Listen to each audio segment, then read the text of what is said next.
జై శ్రీమన్నారాయణ. నేను మీ icon astrologer Gattupalli Suresh Babu. అయితే మనకి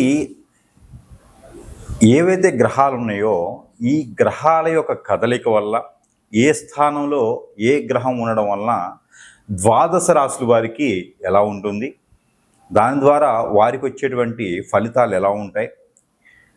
మనకి తారాబలం అని ఉంటుంది, మైత్రి అంటే లగ్న మైత్రి, తార మైత్రి, అలానే నక్షత్ర మైత్రి అనమాట, తాళ మైత్రి. అలా బలాలు ఉంటాయి అన్నమాట. మిశ్రమమా, అశుభమా, శుభమా, మనకి పెళ్ళిళ్ళు కూడా కంపాటబిలిటీ అనేది చూస్తూ ఉంటాం. చూసినప్పుడు కొన్ని రకాల దోషాలు ఉండకూడదు అంటాం. దాంట్లో కలత్ర దోషం, రాహుకేతు దోషం, అందులో ముఖ్యంగా కుజ దోషం ఎక్కువగా చూస్తూ ఉంటాం పెళ్ళిళ్ళలో కూడా. ఏదైనా జాతకంలో మనకి ఏ గ్రహము ఏ స్థానంలో ఉందో తెలిస్తే వారి యొక్క జీవనం శైలి ఎలా ఉంటుంది, వారు ఎలా జీవిస్తారు, వారు ఎలా మున్ముందుకి వస్తారు, వారు ఏ రకమైనటువంటి స్థితిగతుల్లో ఉండగలుగుతారు, ఏ రకమైనటువంటి వర్ణాలలో కావచ్చు, వర్గాల్లో కావచ్చు, అలానే రంగాల్లో కావచ్చు, ఎలా ఎదుగుదల ఉంటుంది, ఏ స్థాయికి వెళ్ళగలుగుతారు అనేది మనము గమనించుకోవచ్చు. దాంట్లో ఒకటి కుజుని గురించి మనం ఈరోజు చూసినట్లయితే, ముఖ్యంగా ద్వాదశ రాశుల్లో ప్రతి మనిషి మీద 9 గ్రహాలు ప్రభావితం ఉంటుంది. కానీ కొన్ని గ్రహాలు మంచి, కొన్ని గ్రహాలు చెడు చేస్తాయి. అయితే ముఖ్యంగా ఈ యొక్క చెడు చేసే గ్రహాలు ఏంటి అంటే, ప్రతి ఒక్క హారోస్కోప్లో, ప్రతి ఒక్క జాతకుల్లో, ప్రతి ఒక్క రాశి పరంగా చూసుకుంటే కొన్ని గ్రహాలు మంచి చెడు చేస్తాయి. కానీ కొన్ని గ్రహాలు ఉంటాయి, అవి ఖచ్చితంగా చెడే చేస్తాయి. ఆ స్థానం బాగుంటే బాగుంటాయి, స్థానం కనుక మార్పు కనుక ఉంటే ఖచ్చితంగా అవి మంచి చేయవు. అందులో ఒకటి కుజుడు. రాహుకేతువు, కాలసర్పదోషం, నాగదోషం, శని భగవానుడిది, బుద్ధ భగవానుడిది, గురు భగవానుడిది, ఇలాగా శుక్ర భగవానుడిది ఉంటాయి. కానీ ముఖ్యమైనటువంటిది మనం ఈ యొక్క దీనివల్ల ముఖ్యమైనటువంటి దానికి గురించి మనం ఆలోచించినట్టయితే కుజుడు. ప్రతి జాతకంలో కుజుడు ఎంతో ప్రాముఖ్యత చెందినటువంటి వ్యక్తి. ఈ కుజుని వల్లనే మనకి సంతాన ప్రాప్తి కలుగుతుంది. ఈ కుజుడి యొక్క దీవెనల వల్లనే మనకి పెళ్ళిళ్ళు అవుతాయి. కుజుడు సక్రమంగా మన జాతకంలో ఉంటే ఖచ్చితంగా మనకి కలిసి వచ్చే కాలం ఉంటుంది. ఒక్కొక్క రాశికి కుజుడు కలిసి వస్తాడు. అలానే ముఖ్యంగా కుజుడు కలిసి వచ్చే రాశులేవి, ఏ రాశిలో కుజుడు ఉంటే, ఏ స్థానంలో కుజుడు ఉంటే ఏ రాశి బాగుంటుంది అనే దాని గురించి మనం ఒకసారి చూద్దాం. అయితే మనం అనుకున్నట్టుగానే కుజదోష నివారణ, అసలు కుజుడు ఎక్కడుంటే ఎట్లాంటి ప్రతిఫలాలు ఉంటాయో మనం గమనించుకున్నట్టయితే కనుక, ముందుగా మేషరాశి వారికి ఎలా ఉండబోతుందో కుజుడికి సంబంధించి చూద్దాం. అయితే ముఖ్యంగా ఈ కుజుడు ఎవరైతే ఉన్నారో వీరికి ఈ కుజుడు ఏ నక్షత్రానికి అధిపతి అనుకుంటే మృగశిర, చిత్త, ధనిష్ట, ఈ 3 నక్షత్రాలకి కుజుడు అధిపతి. అయితే ఎవరైనా సరే ఈ నక్షత్రంలో పుట్టి ఉంటే మీకు కుజు దశ, కుజు మహాదశ, కుజు అంతర్దశ, కుజుడు సంబంధించినటువంటి దశల్లో మీకు కలిసి వస్తుంది అని చెప్పవచ్చు. మరొకసారి కుజుడు అధిపతిగా ఉండేటువంటి నక్షత్రాలు ఒకటి,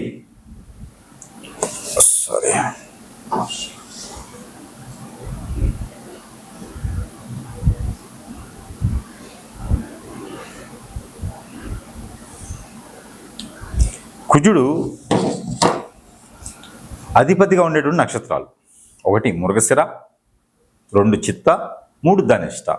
ఈ 3 నక్షత్రాలకి అధిపతి కుజుడు. అయితే ఈ కుజుడు మనకి ఏ స్థానంలో ఉంటే ఏం జరుగుతుందనే దాని గురించి చూస్తే, మేషరాశి వారికి కుజుడు వచ్చి స్వస్థానంలో ఉంటే కుజదోషం ఉంటుంది, 2వ స్థానంలో ఉన్న కుజదోషం ఉంటుంది, 4, 6, 8, 10, 12 వీటిల్లో ఏ స్థానంలో ఉన్నా కూడా కుజదోషం అనేది ఖచ్చితంగా ఉంటుంది. అయితే స్వస్థానంలో ఉన్నటువంటి కుజుడు మనకి మంచి చేస్తాడు, జోష్నిస్తాడు. మేషరాశిలో కుజుడు ఉంటే కనుక ఆ నెలపాటు కూడా మన గోచార ప్రకారంగా ఉంటే ఇంక వాళ్ళు ఖచ్చితంగా రాష్ట్రాన్ని, రాజ్యాన్ని కూడా శాసించేటువంటి విధి విధానంలో ఉన్నటువంటి మనుషులు అవుతారు మేషరాశిలో కుజుడు ఉంటే గోచారంలో. అలానే మనకి ఇప్పుడున్న దాని ప్రకారంగా గోచారం కాకుండా 2, 4, 6 8, 10, 12 స్థానాలు కనుక కుజు భగవానుడు ఉన్నట్టయితే ఆ కుజు భగవానుడు మీకు ఖచ్చితంగా దోషాన్ని ఇస్తాడు. పెళ్లి కాకుండా చేయటం కానివ్వండి, పెళ్లి లేట్ అవ్వటం కానివ్వండి. మనము జన్మించినప్పుడు దోష పరిహారం చేసుకోకపోతే అది ఇంకా ఎక్కువ బాధిస్తూ ఉంటుంది. అయితే మేషరాశి వారికి స్వతహాగా మనం చూసుకున్నట్టయితే కుజుడు మంచి బలాన్ని ఇస్తాడు, జోష్ని ఇస్తాడు. కుజుడి వల్ల ఆలోచన విధానం అనేది కొంతమేర మార్పు రావాలి. త్వరగా తీసుకునేటువంటి నిర్ణయాల వల్ల ఇబ్బంది అనేది ఖచ్చితంగా పడతాం.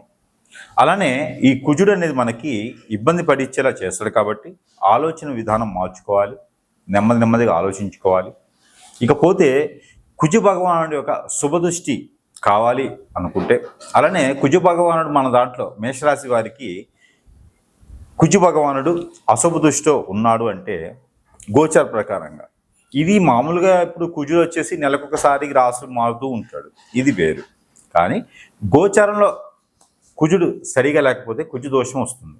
దాని ద్వారా పెళ్ళిళ్ళు అవ్వకపోవటం, ఆర్థిక స్థితిగతుల్లో ముందుకెళ్ళలేకపోవటం, ఏ పని చేద్దామన్నా వెళ్ళి రాకపోవటం, ఆలోచన విధానం త్వరగా నిర్ణయాలు తీసుకోవటం, దానివల్ల నష్టపోవటం ఇలాంటివి జరుగుతాయి. పార్ట్నర్షిప్ వ్యాపారాల్లో నష్టం రావటం ఇలాంటివి జరుగుతాయి అన్నమాట.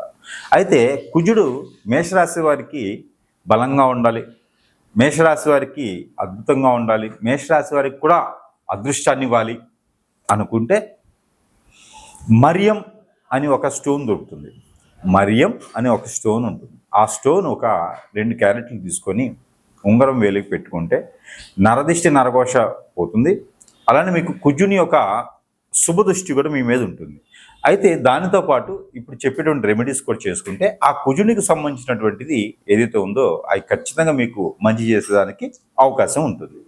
తప్పకుండా ఈ రెమెడీస్ మీకోసం. ఈ రాశి వారు కనుక ఖచ్చితంగా కుజుదోష నివారణకి ఈ రెమెడీ చేస్తే మీకు ఆ కుజుదోషానికి పరిహారం అవుతుంది, ఆ కుజునికి సంబంధించినటువంటి దోషం పోతుంది, ఖచ్చితంగా పెళ్ళిళ్ళు అవుతుంది, పిల్లలు కూడా పుట్టేదానికి అవకాశం ఉంది, పెళ్ళైన వారికి మాత్రమే. ఇది ఏం చేయాలంటే కనుక కందులు లేదా కందిపప్పు చూర చేసుకోవాలి. చూర అంటే మనకి పౌడర్ లాగా కానీ మిక్సీ కొట్టుకుంటే పౌడర్ కానీ చూర కానీ అవుతుంది, ఆ రకంగా చేసుకోవాలి. అది అన్నంతో అంటే బియ్యంతో కలిపి వండాలి. పచ్చిపప్పు అలానే కందిపప్పు అలానే బియ్యం మొత్తం కలిపి వండాలి. పెసరపప్పు కూడా వేసుకోవచ్చు. ఈ వండిన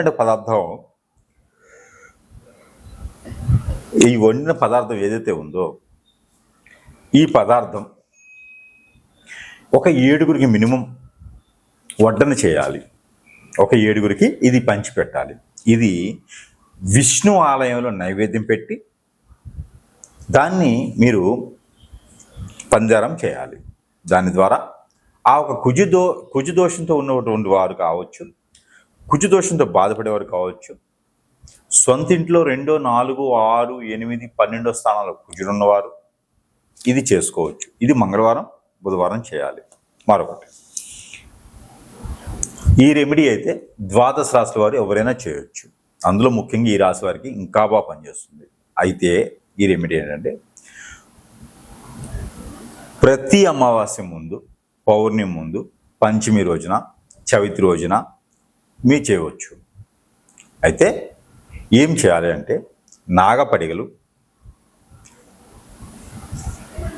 పుట్ట, మన్నుతో చేసినటువంటి పుట్టలు ఉంటాయి కదా, ఆ పుట్ట నాగపడిగల దగ్గర పోయేసి బియ్యంతో చేసినటువంటి బియ్యము బెల్లంతో చేసినటువంటి చలిబిడి సజ్జలు ఒక ముందు రోజు నానబెట్టుకొని అది మూట కట్టుకుంటే స్ప్రౌట్స్ అంటారు, మొలకెత్తుతాయి. అవి చిన్న మొలకలు వస్తాయి.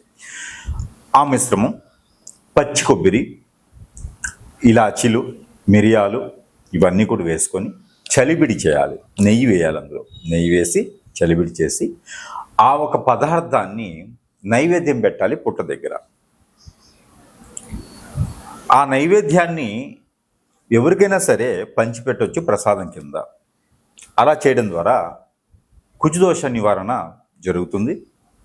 అలానే శనివారం లేదా మంగళవారం, బుధవారం సాయం సంధి వేళలో దీపం పెట్టాలి. హనుమాన్ మందిరంలో లేదా నాగపడిగల దగ్గర శివాలయంలో అయినా పెట్టవచ్చు, అమ్మవారి ఆలయంలో పెట్టవచ్చు.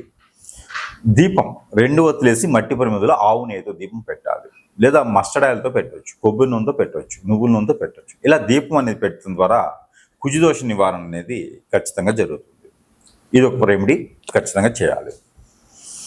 ఈ రెమెడీస్ చేసుకొని ప్రతి ఒక్కరు కూడా ఈ కుజుదోషం నుంచి విముక్తి పొందేలా ఉంటుంది. కాబట్టి ఈ కుజుదోష నివారణ కోసం ఈ రెమెడీస్ చేసుకుంటూ అదృష్టవంతుల వాళ్ళని కోరుకుంటా ఉన్నాను.